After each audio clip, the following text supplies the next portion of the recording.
it didn't seem like a choice. It just a series of, I was presented with a series of opportunities that I didn't have to think about.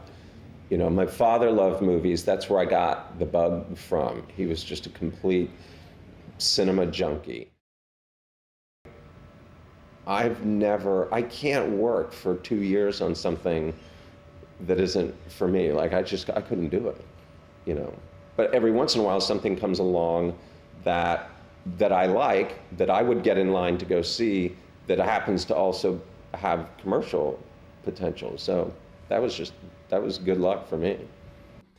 Certainly the first Ocean's film was an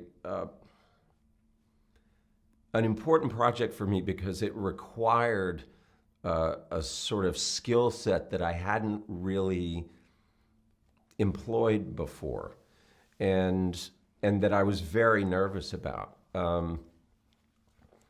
It's at least in terms of the way I imagined it ought to be done, it needed me to sort of step up my game in terms of just pure staging and shot composition and cutting patterns. Like I really needed to lift it up and sort of think more three-dimensionally than I ever had before.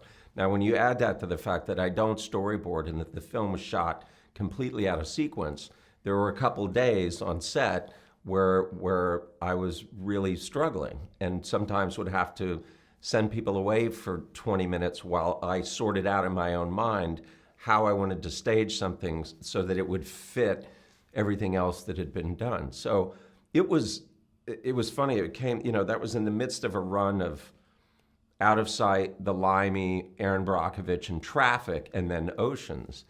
And I think there was an assumption that like, oh, Traffic, you know, that must have been hard because it was a sort of serious drama. It really wasn't. Like Oceans was hard. For me, the first Oceans was hard. Like it was hard. Mm-hmm. Like I was stressed. And the subsequent Oceans films didn't get any easier. So Logan, lucky in comparison, wasn't for me as difficult as those were, because if anything, the scale was much smaller. But yeah, when I look back and think about the first Oceans film, I just think about how anxious I was. Yeah, I'm kind of restless as a person, and I'm certainly restless ideologically.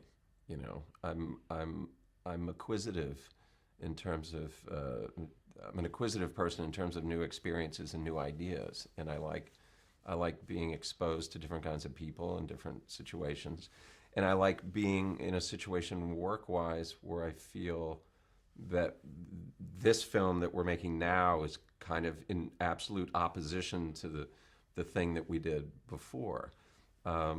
That's just me. That's just the way that I am. I don't know where that comes from. My father was sort of a workaholic, you know, and very, very much a believer that, you know, that evolution requires effort. You know, that you don't evolve without, you know, putting some effort into gaining new knowledge. So I think that's all it is. I feel like, you know, I'm a better filmmaker than I was 20 years ago. You know, I know I am. I can do things now that I couldn't do then, and so that's you got to work at that. It was really a creative choice. Like it wasn't a budgetary issue. I could have shot it on anything. I felt like this movie would be well served by my ability to put a lens anywhere I wanted in a matter of seconds. That this kind of movie needed a kind of physicality that a small capture device can provide.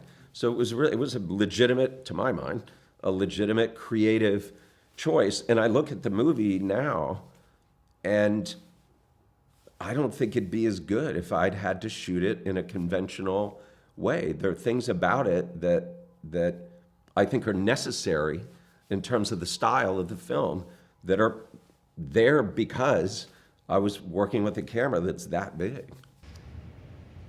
Well, I don't. I hope I am too close to it, and certainly, I am part of the positive aspect of having a core group of people that I work with from film to film, especially with somebody like Greg Jacobs, who's my producer and also my first assistant director. So he's who's a filmmaker in his own right. I get a lot of, and I create an environment. There's a lot of, nobody's shy about telling me when they think something's not working. I guarantee you, I get a lot of feedback from people. But I think that I think that intimacy is a good thing for the film. Well, I think I'm a different filmmaker than when I stopped making movies, and I think it's because of the work that I did in the interim. But I think that's normal. I mean, I think if you don't feel different after you get out of any project, I think there's probably something wrong. I mean, I hope you would have learned something. But there's no question that Logan Lucky benefited from the work that I'd done in the previous 3 years leading up to that shoot. You know, I feel like my, filtering process was really amplified and accelerated by the work that I'd done in television on the Nick. You know, that was a real sort of full body workout making that show, and we were able to make Logan, I think, in a shorter period of time because I was confident that we could be really aggressive about the schedule. Well, you always have to worry about it because, you could make a movie for $2 million and lose $5 million. I mean, it is a concern. I don't like losing people money. And in the early days, I think I was frustrated more with my own efforts than I was any external aspect of the business. I just reached a point after the fourth film where I felt I wasn't evolving. I felt like I hadn't really changed that significantly since the first film. That even though the subjects were different, that I wasn't moving forward, and so I had to take a kind of radical step to start over again, which I did. And so coming out of Schizopolis and Grey's Anatomy and then going into Out of Sight and starting that run, was really a conscious effort on my part to kind of push myself into another phase because I just felt stuck. And nobody's encouraging you to do anything except what you've done before successfully. So you have to motivate yourself to want to change. And, I guess being a moving target is better than being stationary, I guess, or that's what I feel. Oh no, I'm very cognizant of it because it's so efficient. It's a great delivery system for all kinds of ideas. It has certain foundation, there are certain pillars to certain genres, but then you have the opportunity either to respect them or update them or subvert them completely in a way that's surprising. So it just seems like I'm always looking for how to marry a subject that I'm interested in with a genre that I think is going to be really efficient in putting the narrative out. It seems organic to me. It doesn't seem to be an extra thing to do to me. I guess because I have pretty clear ideas of what I want to see and what I want it to look like.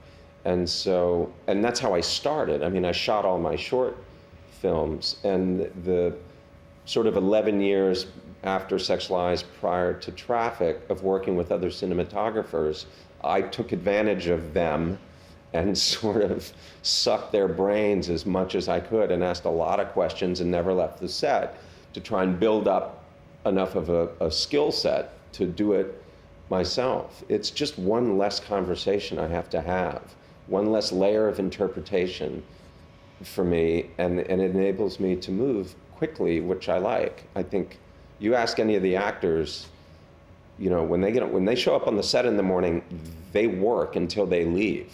There's no waiting around. It's fast. And that, I trade that momentum for the fact that I'm not Emmanuel Lubezki or Harris Savides. Like those guys are on another level, but I'm quick and cheap. Really cheap.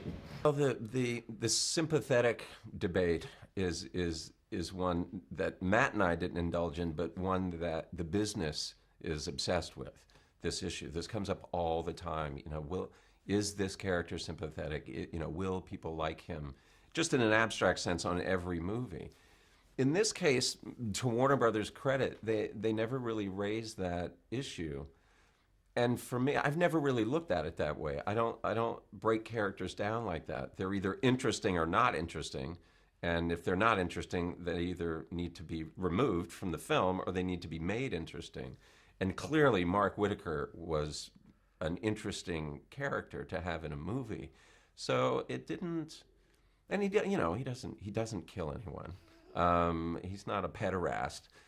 He's just a guy who can't seem to wrap his arms around the truth. The one thing that I'm glad I haven't been doing lately is writing. That I wrote as a way of getting in to the business, but I'm not a writer. And it took me a while to realize that. And when I did, my work got better immediately. I like working with writers. I wrote like a director when I look back on it. Someone who's writing a screenplay they wanted to direct. Well, it's more, no, in terms, it's more, my ability to sort of, my abilities were sort of okay on a storytelling level, like this needs to happen now, or something needs to happen now, or this thing that happens here should happen down there. That I feel, good at. The ability to sort of be a ventriloquist and truly create a character whose consciousness is different from mine, I'm not skilled at that. I'm really not. And when I've worked with people who are, and I know the difference. And so it's much more fun for me to sit in a room with Scott, work on the story, and have him write it. That's the ideal situation, the best use of me. Oh, I'm not a should-have person, and my criteria is really, creatively, is that what I had in mind, when I started this thing. And I always feel when I'm making them that people are going to like it. Like you always, I thought people were going to flock to The Good German. I mean, that you sort of have to drink your own Kool-Aid in order to get through it and stay passionate about it. Now, in retrospect, I would say, for instance, Full Frontal is a $2 million movie that worldwide made $15 million. So that ended up being kind of a profitable enterprise for Miramax. And that's relevant to me in the sense that I figured $2 million, nobody's going to get hurt, so I can screw around a little bit.